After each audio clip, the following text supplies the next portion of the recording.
Right, welcome to another idea webinar. We have an all-star panel for you today. We're on a particularly poignant subject. We're going to be talking about productivity and collaboration and wellness.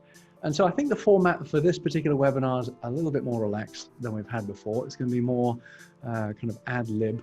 We're going to go through a few thoughts, individual top tips for how you can improve productivity and collaboration and wellness in this unusual environment.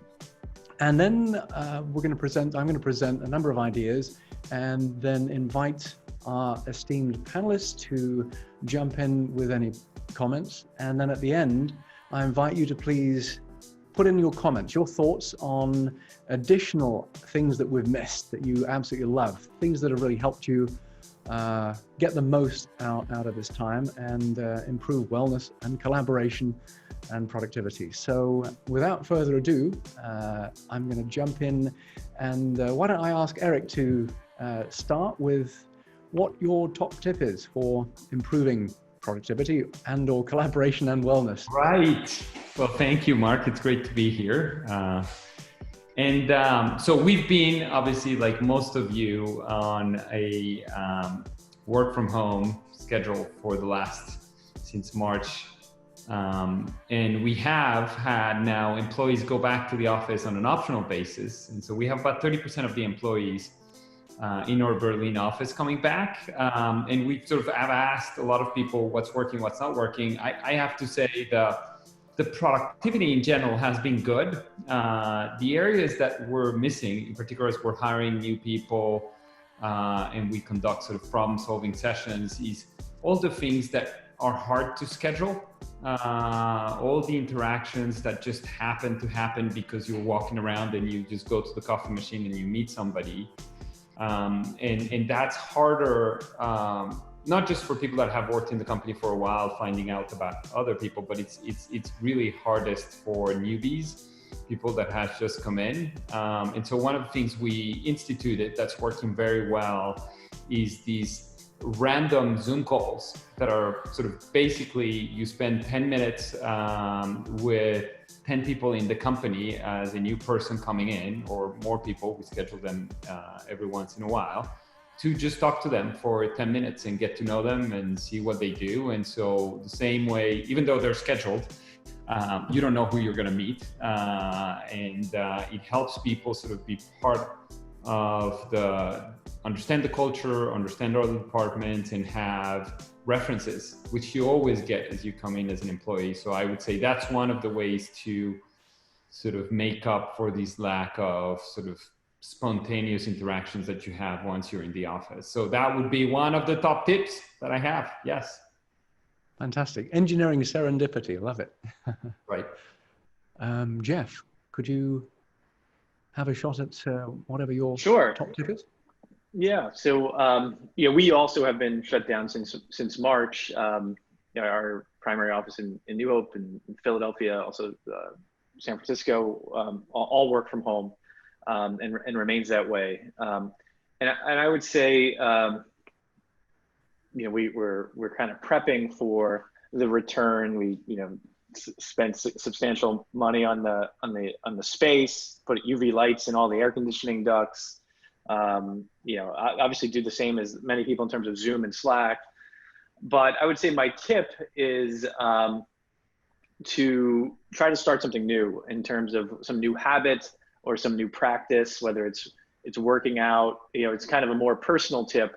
But I find where people struggle is, the more that they're just kind of confined inside the same space all the time and doing the same thing, they're kind of getting in a rut. And so we've seen some people complain about that rut more than others. I think a lot of people are handling it quite well. And so, I personally have kind of started a new writing practice, writing on Medium, on a blog. And that I find just doing something different, maybe work out more, can help maintain some level of sanity. So I would say my top tip would be to start some new practice that you didn't do, or to take some existing practice that you wish you did and do more of it. Thank you, Geoff. Muru. Thank you, Mark. It's unlike my friends here. We have a very large workforce. We have almost 3,500 employees, and working from home something is not common in India, and particularly for us. So for us, in order to ensure that we are able to address the issues, we operated at three levels. One is at the psychological level. We communicated that there no salary deduction for employees. And we also started sending daily motivational and work from home stories. This ensure that people are staying at a psychological level, they are good. And on the operation level, we created app-based calling and app-based service to ensure that people are able to do the job working from home. On the performance level, we started driving the performance for all our associates, our employees, to ensure that they are able to make what they're supposed to do on a daily basis. So including that the number of hours they're supposed to call, the number of hours they're supposed to do the service to the customer. A couple of things helped to drive the performance. Uh, I started doing 5 calls with the top 5 performing employees across India. That's something really worked. So every day I call, the people nominate employees. So I call the 5 employees, and that sort of really worked very well. And we also daily morning call at 9:31 with our senior leadership team. So that's something happening regularly. So that ensure that all the leadership team staying connected and they know what's going on in the business. And obviously started leveraging the collaborative tools like Slack or other cloud-based tools. So we, as I said, we address all the three levels: operation level, psychological level, and the performance level. And obviously we are doing much better than what we initially thought. In fact, the quarter which went by, we did one of the best quarters compared to the last couple of years. So in fact, COVID has been really a blessing in disguise for us. Thank you, Muru. Excellent. Jens, I think your case is quite unique because you don't do offices. So what's your top tip? Yes, Mark, thank you. So I worked from home for almost 10 years now. Our team is fully distributed. So we're quite used to this and not having an office and working from home. So my top tip is using a tool like 15.5. It's for employee performance management. It's quite good because that gives you a great overview. How is the team doing, how they feel.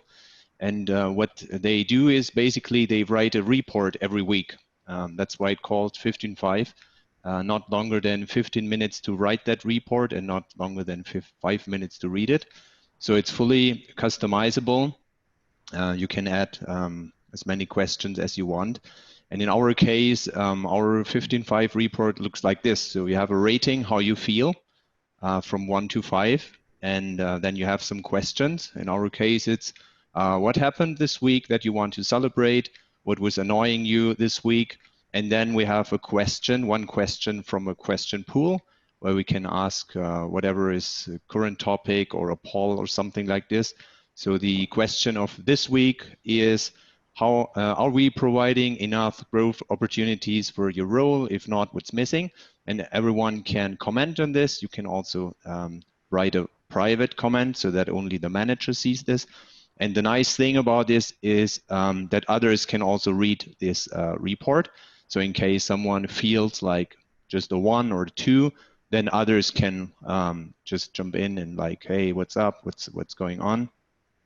And it offers a few more tools, like you can do the one-on-ones with it.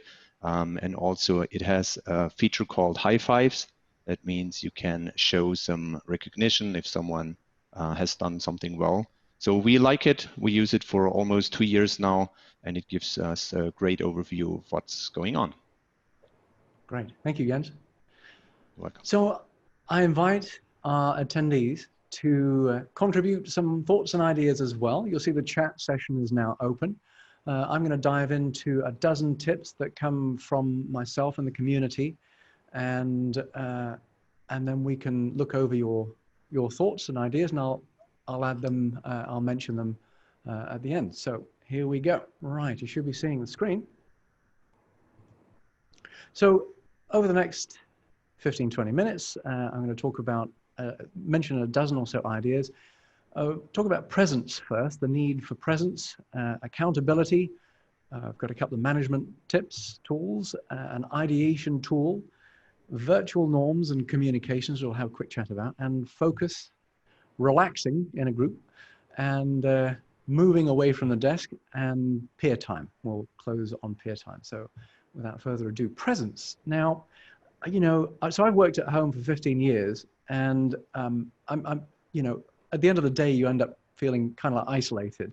I've worked with Arena for years, but I think this is something that most of your workforces are really feeling, is some level of isolation. I think the ideal office is one where you do have the ability to isolate so that you can focus, but this can end up backfiring and feeling not good. So we've looked at a bunch of tools over the years. The one that I really like, that I think is most suitable for you, is a tool called Sococo. Now, the way this works is you can see on here that there's a couple of people on the top left. So that could be your office, for example. So you can go there. If you can close the door, you can leave the door open. If, for example, you leave the door open, somebody else in your office who is also on this tool can double click on your room and instantly be transported into your room where you can hear them and they can hear you. So it's just like an open office. You could, of course, turn off the sound so that they can't hear you. You can mute your mic. You can close the door. You've got all sorts of controls, but basically you can wander around in this virtual office, and all of a sudden you've got presence. You can see the other people that are working at that point in time. And this visualization, it might look slightly cheesy, but it actually psychologically works beautifully in bringing presence. But that's all it does. It brings you presence, it brings you communication. You can chat, you can screen share, you can do presentations on the fly, but this in some ways also brings you that kind of serendipity that your teams are generally missing. The ability to wander around and kind of have a chat with people in the moment is really lost in the environments that most of us are in right now. Having this kind of impromptu chat is lost, unless you're doing kind of full-time Zooms, which is a little invasive. At least with this, you've got more control. The other element, which is super important, I think, is accountability. I was like, how do you know when people are working, know when, you know, and kind of get them to focus a bit more. So this tool is quite invasive, but it is extremely comprehensive. It's called staff.com, and it's a rebrand of Time Doctor 2. Now, this is a time tracking tool, but it also, you can have it take screen caps. And on the one hand, I think this works well with contractors that are on the fringe. It'll do a screen cap. They know it's doing a screen cap every, say, 10 minutes, 5 minutes, whatever you want. So it holds them to focus, right? It's an invasive tool with a very limited use case, but it's a good tool to know about. Now, how do you combine those to have presence and accountability? There's actually a tool that I've been using, which I've found psychologically fantastic. I found it also doubles my output. In any given hour, if I use this tool, my output is 2 to 3 times greater. And it's called FocusMate. And this is very, you know, we're moving to video in the dating industry.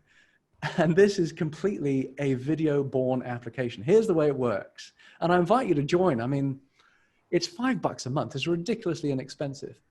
The way it works is, top of the hour, what I'll normally do is I'll say, I'm available. I will then go into a session with a complete stranger. I'll see them, they'll see me. It's like we're on a Zoom, right? We're talking to each other. And I'll say, hi, I'm Mark, I'm in Malta. How you doing? Great. Pleasantries out the way real quick. Within 30 seconds, we have to then say what we're going to do in the next 50 minutes, right? We'll say, in the next 50 minutes, I'm going to reduce my high priority tasking by 5 items. Right, for example, or it could be very specific. I'm working on a presentation, actually, just before this. I'm working on a presentation. So 50 minutes later, they do the same thing, right? At the beginning, we both say, here's what we're going to do for the next 50 minutes. Then after 50 minutes, we get back, hi, did you get it done? And that's the culture. Within 30 seconds, then you say if you've got it done. And it sounds rudimentary and slightly daft, but I tell you, this thing really works. So I recommend trying it out. I think it's a different use case for video, and we're all moving towards video and exploring video, one-to-many, one-to-one. This is another mode of video, which I think is very powerful. I highly, highly recommend this. In terms of management, there's an absolute smorgasbord of, project management tools out there. What's always puzzled me is the absolute popularity of Slack. I see Slack as very much a conversation-first management tool. It's clearly vastly superior to email. Email is interruptive. And Slack also is somewhat interruptive. You get context with Slack, but the conversation is first. And I've always had a really hard time with that. And I use Teamwork. I've landed on Teamwork for the last several years now. What Teamwork does very, very well is allow you to lead with context. So it's context first, and then you have the conversation around that thing. That thing could be a milestone. It could be a project. It could be a particular task. So say if there's a particular task that you need to kind of drill down on, you can decide who's going to be in that conversation. Have that conversation via email around that task. The conversation is then stored within Teamwork for reference, so you can always get back to it. And then the task is complete, that conversation is over, it's removed. You can have a notebook, you could have a file, a link. So anything you can have a conversation around, and it's context first. And I find that's very powerful. It's also got a full raft of, professional project management tools. You've got Gantt charts in there, for example. You've got capacity planning somewhat. There's also time tracking in there, very good time tracking tool, and reporting, lots of reports. So it's industrial strength. I love it a bit. So I couldn't function without it. But how about agile software? I don't think it works for agile.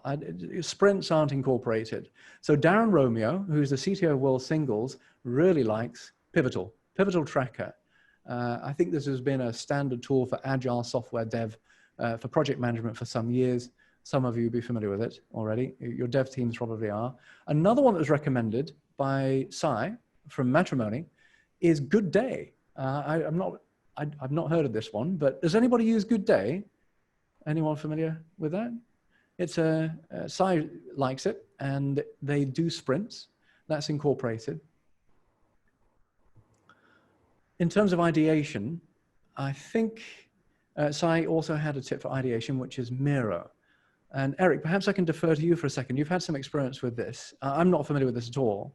Anybody else on the panel that's had some experience with this, if you'd like to mention. Yeah, we have people that swear by it in the company. Miro, I'm not sure how it's pronounced, but is a great tool to try and mimic what happens in a conference room with colleagues, where you have interactive brainstorming or problem solving, and has lots of tools to organize thoughts that everybody can at the same time participate in. And so you could be having a Zoom call, and you could be showing the screen of Miro, and basically, like it shows here, you can have Post-it notes, you can organize brainstorming session, you can organize, and it allows you to have a very productive session, and then have clear follow-on steps and a document that everybody can go back to and relate to. So I've used it a couple times, and it was pretty simple application. One was a brainstorming session, but it was good. I think it's a very good tool if you're trying to replicate, again, that conference room problem solving brainstorming type session. Yeah, it just seems that the creative element is lost when we're all so far apart. How to actually engineer environments where we can get to know each other more, be comfortable enough to be creative. So are there any other tips and tools? I could see Miro being interesting. Do you use that in connection with Zoom? So you're on Zoom and you're on Miro and you're switching back and forth between windows? Yeah, I mean, like everybody, I mean, you can show and share your screen if you're the one that has the Zoom, you're one of the hosts, and then you can see the cursors of everybody else, because this is a live environment that everybody's connected to. And so you don't need to show everybody's screen. The screen that you're showing shows the activity of everybody that is in Miro. And so it actually is like if we're all on the same document, basically. Got it. So I think it's independent from Zoom. You can use it. Right. You can use it with any platform as long as you can share a screen. Great. Darren also, this is actually from an article from 5 years ago, I might add. Darren did an interview. And so if you look on OPW under Darren Romeo, you'll see this interview, and he's got a lot of great tips. I've picked off what I thought were particularly poignant. And he makes a great point about communication, which I think, you know, a lot of times when I'm communicating with you, you'll see that I'll use smileys. And I'm always in two minds about using smileys because it looks a bit daft and juvenile, but it has its place. I mean, ultimately, the point that Darren makes here is, in fact, I'll read it to you. Technology will tend to exaggerate succinctness and directness, right? Well, you've got to help make this okay, especially for those on the team who may be a little extra sensitive in risking offending others. I'll never forget Eric Strauss, who was the CEO of Cupid.com when I was there in 2004, and he said, when I respond to you, there's no need to respond back and say thank you. So it's like, well, it's a little curt, but it makes sense. Otherwise, you end up getting inundated. Everybody's saying, thank you. Okay, yes. None of that was necessary with Eric. And he just said, don't do it. Don't bother. Don't bug each other with it because it's not necessary. Further, Darren says, help make it safe for people to communicate explicitly. It can be boosted clarity, trust, and getting to the point. You may think emojis, emoticons, and the like are a bit silly. They are. However, they can go a long way in helping to express tone. Consider adding them to your messages, especially whenever there is a risk for misinterpretation or ambiguity. You know, I think that's a great point because it feels a bit daft using emojis, but there is a great place for them, especially right now. It's good to be clear on what the sentiment of that particular statement is. So just a happy face goes a long way. Focus. Jimmy from Loyal Ears Digital had a great point about paradigm shift. Ultimately, I'll read this to you.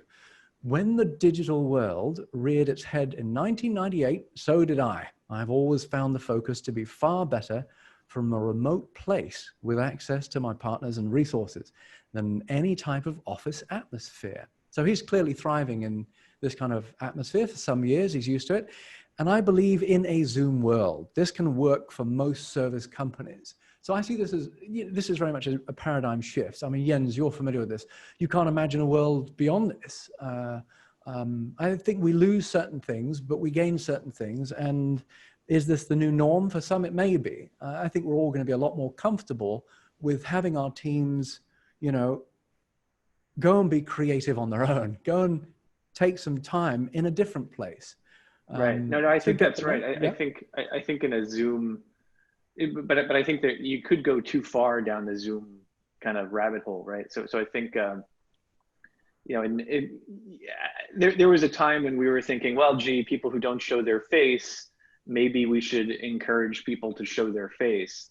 But I actually think the opposite is true. I think there's certainly meetings where it makes sense to show your face, but you know, I think I think there's a run against Zoom from the sense that like things that should have been phone calls and would have been phone calls and audio is perfectly fine for handling are suddenly video. And now because the other person is on video, now you feel an expectation to be on video and it's unnecessary. And because video is so physically restricting, meaning you probably only have a few places in your house you do video calls from, you know, then you're not out and walking about and doing what you can.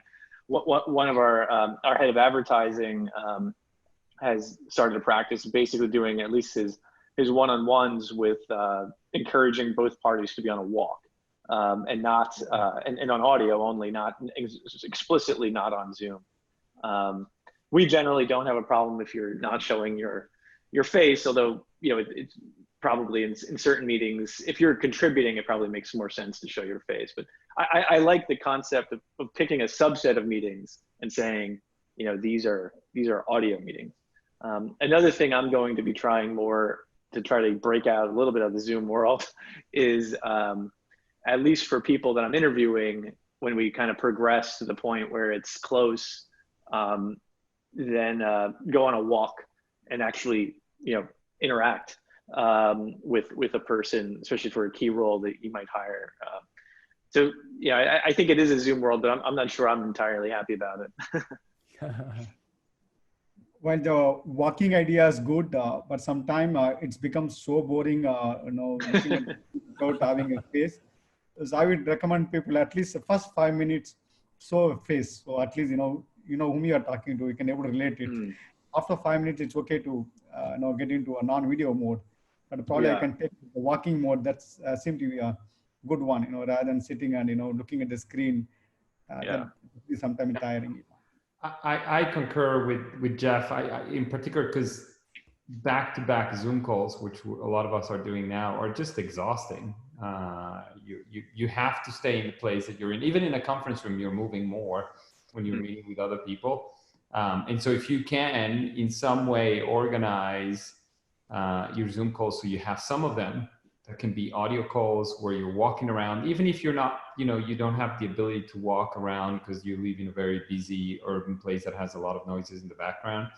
Just having the freedom to walk around in your office space up and down, I think makes a difference and helps you sort of get a little bit of exercise, and it's important for your mind to get a bit of a break. So I haven't been as disciplined about it, but I do think it's a good thing. Yeah. Jens, what's your thoughts? I love the idea with working around. I just took some notes to try it. But yeah, we're very used to working with Zoom and all this for a very long time. I think you just get used to it over time, and you have to find a way to communicate in the right way. And I'm 100% subscribing to the idea to use a lot of emojis. We actually do use them a lot. Really a lot. And yes, it's sometimes it sounds really like, hey, we're kids or something like this, but it's a perfect way to express what you feel, and you cannot do with words. It's really short, it's to the point, and yeah, we use a lot those hug emoji and hearts and whatever. It's totally different than just writing some hi and this and that in a Slack channel. I also think people are just so fundamentally different that some people, really appreciate seeing the video, and then some people don't at all, right? Like, so I think, and we see this in our own surveys of employees where, when we ask people, are you considering coming back? There'll be a cohort that, I would say that the majority, the solid majority, prefer not to come back until there's maybe more safety, but there's a solid minority that seems like they're just going crazy inside their house and want things to kind of come back, and I think it just speaks to the fact that people are just so dramatically different that even if you say everyone's required to show their face on Zoom calls, that may well be good for 70 or 60% of people. But 20% of people, it's really going to be a problem for, and they're going to feel like you're really constraining them. So I would never do anything like the one you showed, Mark, about screenshotting. Maybe there's some role for that, but it's not any kind of skilled labor. I can imagine. Yeah, it's definitely very invasive.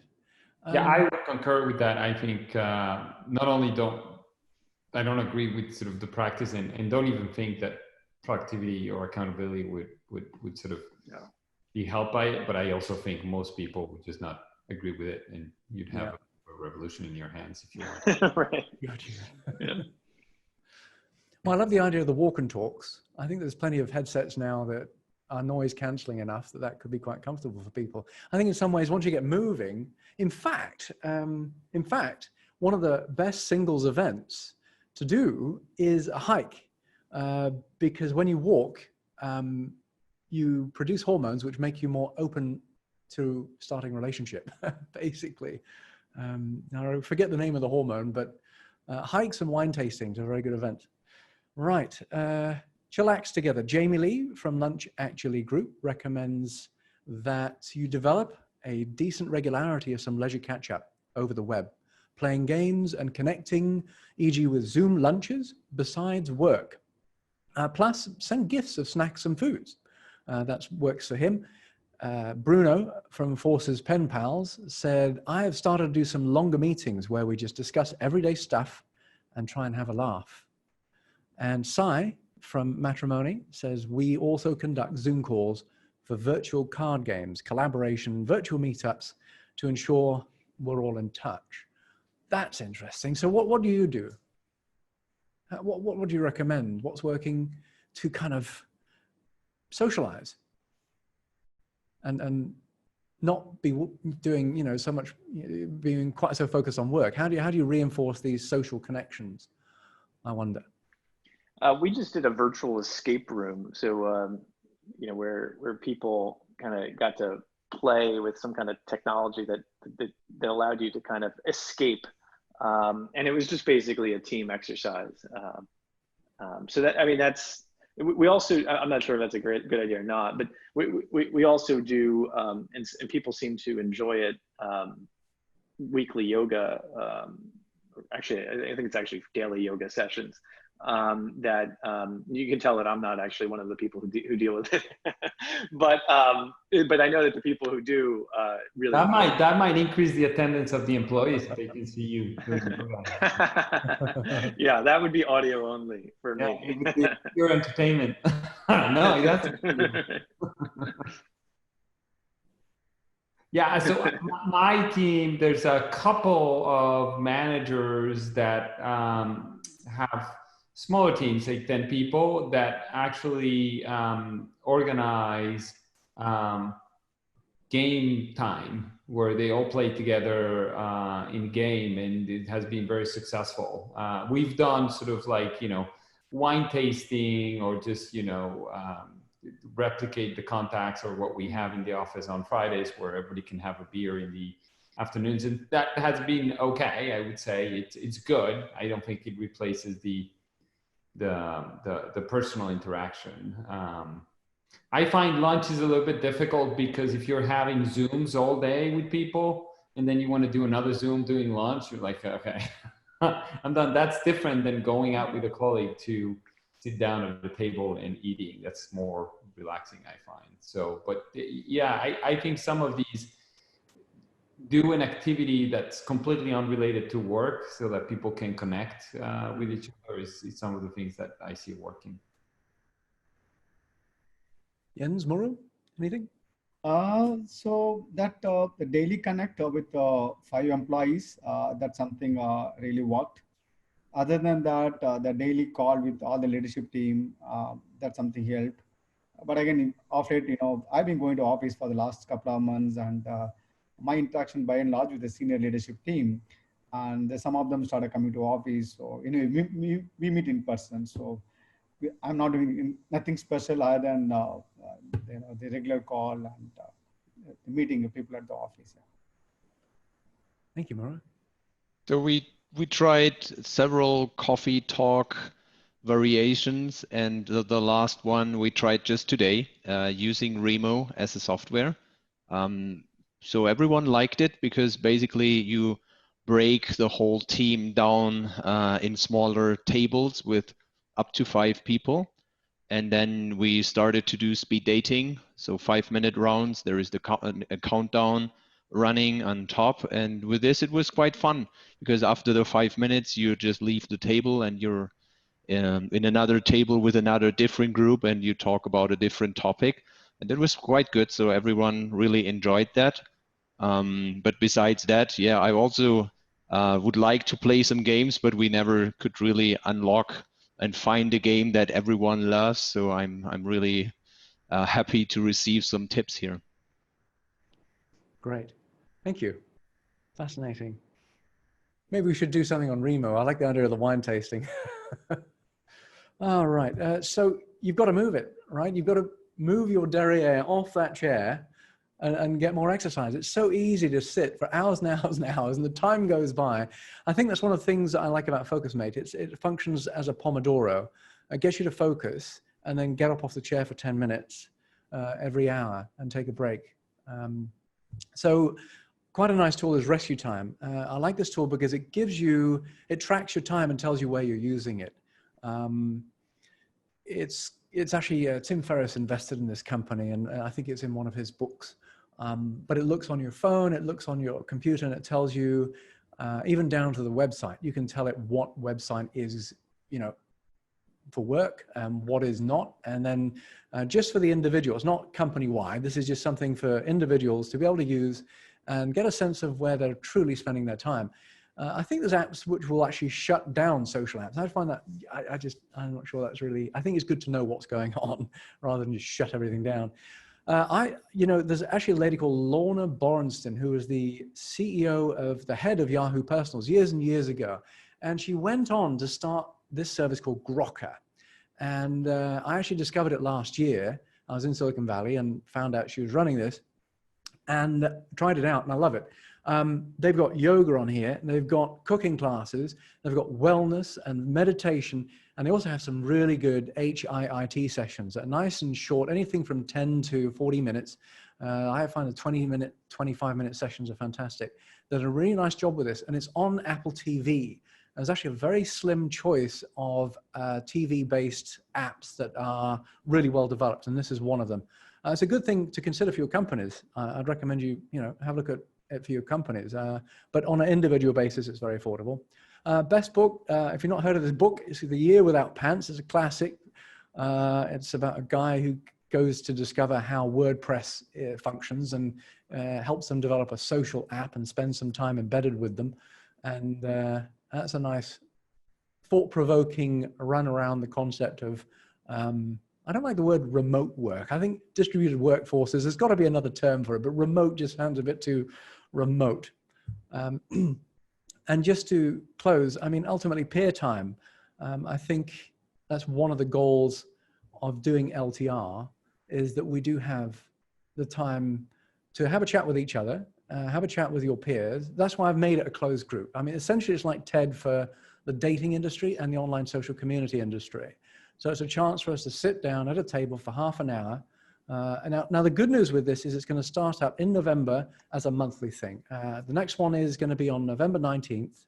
I'm going to run this every third Thursday at 11 a.m. EST. And then every fourth event, I'll put it on an Asian timeline.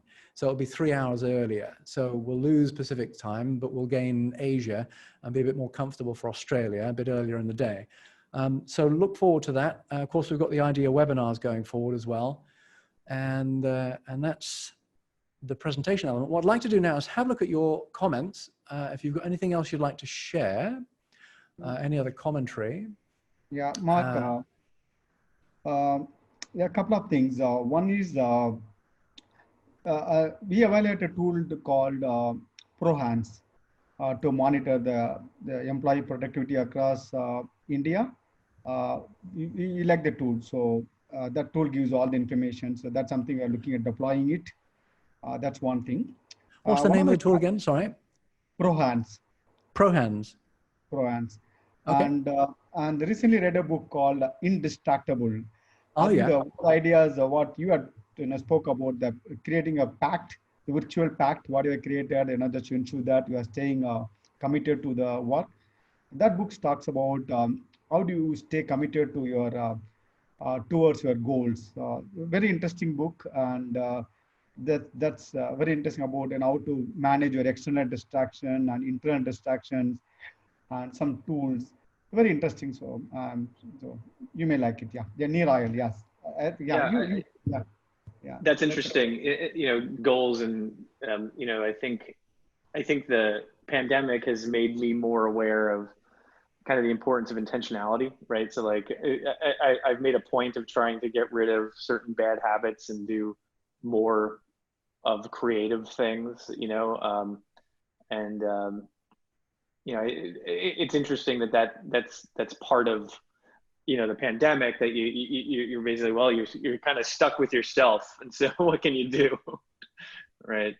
One bad habit, it's not so bad, but I've been trying to give up coffee. It kind of just mostly did it. Occasionally jump on the bandwagon, but fall off the bandwagon, I guess. But did you substitute? Mostly did it. Find something else you like. I'm a tea drinker Tea. now. Great. Tea drinker, green tea. Oh, wow. Which kind of green tea? That Wow, is good good advice. question. I can't do it. Okay. I've been drinking more coffee, actually. Oh, yeah? Going in the wrong direction. TWG tea. So I get all my tea from Singapore. It has to be the Nice. best. Yeah. Oh, yeah. Great. Good tea. It's good is tea, fantastic. Yeah. Yeah. That's really nice and, you know, the top-notch staff. Any other tips? Any other thoughts, gentlemen? Looks like there's some questions, Mark, in the Q&A. Oh, yeah. Let's have a look. I've got all panelists. Oh, we've got questions. There we go. Excellent. Yeah. So, Carsten, great.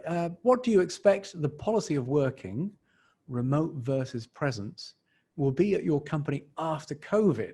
What is the expectation you are actively communicating to your teams today? What's going to be the new norm then? Yeah, so maybe I can sort of start there. We will likely be in a scenario where we'll have more flexibility, but will require some office work or some presence at the office for sure, because we're seeing definitely some things that are not working as well, in particular if you're getting new staff. And I mentioned all of these impromptu things that happen in the office. And so, you know, more likely than not, we'll have flexibility, but we'll have mandatory days in the office for sure. Great. Yeah, I mean, I think I'm in. Yeah. Oh, go ahead. Go ahead. Sorry, Muru. Please go ahead. Yeah, Geoff, go ahead. I would say I'm kind of in the same boat as Eric. I do see the office remaining an important part of the employee experience. I think probably one of the more interesting ones I've read on this is Barry Diller's take, where he basically said, what do you think this will mean for the future of working from home, for ISC and ISC companies? And he said, there's not going to be any working from home. But as soon as this is fixed, everything's going to go exactly back the way it was. And maybe with a work from home Friday, I think he might have said. So, I think that's probably, there'll probably be more flexibility. Because I think people understand that things have worked generally pretty well, but I think there is a need for an in-person component.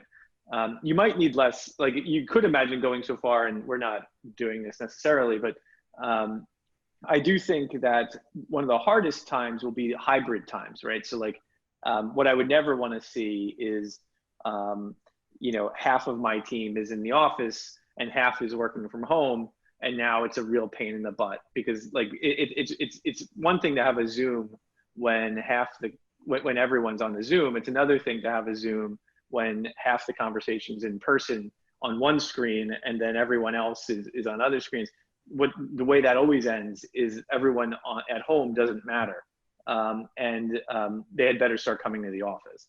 And so if you're gonna, my sense is if we do a work from home capacity, at least everyone in the same group will be expected to come in on the same days and work from home on the same days, rather than facilitating hybrid situations. I'm sure you'll have some hybrid, but that would be not part of the plan. Gotcha. Thank you, Geoff. Muru? The way we are looking at, I think echoing what Eric and Geoff said, it'll be a combination of work from home and coming to office, but definitely looking at mandatory days where everyone expected to come to office on a particular day. And for new employees, definitely looking at least for the first few weeks or a month, they should be in the office, because then only they understand the culture of the organization. Once they understand the culture of the organization, it makes easy that, they want to work from home or come to office, that flexibility can be given. Yeah, that's what we are looking at. Right. And Jens and I are both entirely distributed, so same old. So let me ask Sai. I've got a question from Sai from Matrimony. How do you onboard new people now? Anything different in the work from home mode now to get them inducted and make them accustomed to the style of working and culture? So how do you bring people on board? How do you hire and bring people on board right now? Eric? Yeah, I think so. One of the things we're trying to do is, as I mentioned, sort of replicating some of these experiences, impromptu experience, by having people meet with several people across the company in a kind of random basis. We're fortunate in our Berlin office that we do have people coming to the office, so newbies can come to the office. It's not mandatory, it's optional, but I think it does make a difference. I do think being in the office is what sort of transmit or provides the strongest sense of culture and what the company is all about, and that's hard to replicate on Zoom.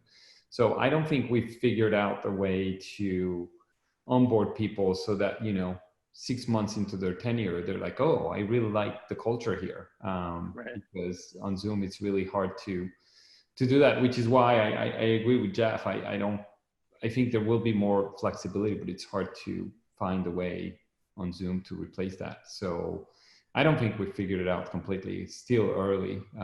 We do have, like, when we don't have an office open, like in most offices in the US now, we're sending all the materials and everything home, and so it's a bit awkward. And again, just impromptu meetings and that kind of stuff is what we're trying to do. And we have all the, you know, if you're on board and you need to look at the materials and understand the company, understand your job, and all of that is done through Zoom. It's just not the same. I don't think so.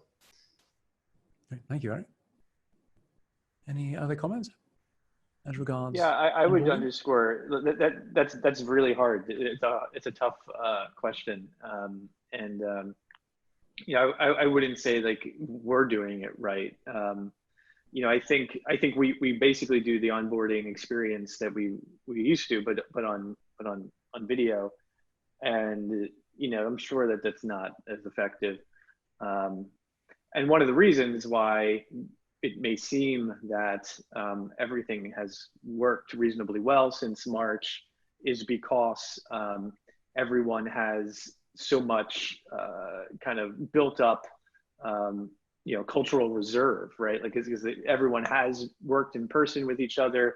They're kind of used to each other's quirks, and it's a totally different thing when you start saying, well, what about when, and of course Jens has that's what you do. So that's, I'm sure you have some interesting things on that. But you know, from a team that has relied on the in-person, that's, I feel like we've been using that reserve in order to make this so smooth. But I you know, and we've been onboarding people, but into a group, you know, as a group, I'm sure that those onboarded people aren't nearly as influential as they would have been if they had an in-office experience. So it's very interesting, because for us as a remote company, it's not that we never meet in person. So one really important event that we have is the yearly retreat. And especially for everyone that is new on the team, this is the important event. Basically, we spend at least 1 week together, and it's not about business. It's just hanging out together and have some fun with doing some exciting things. And we had to cancel the retreat this year, so it already feels like, okay, hopefully we can do it next year, early in the year, or find another replacement. And of course, if that will take on for like more than another year or something like this, that would be a real problem for the culture. I appreciate your time. It's precious, and your wisdom.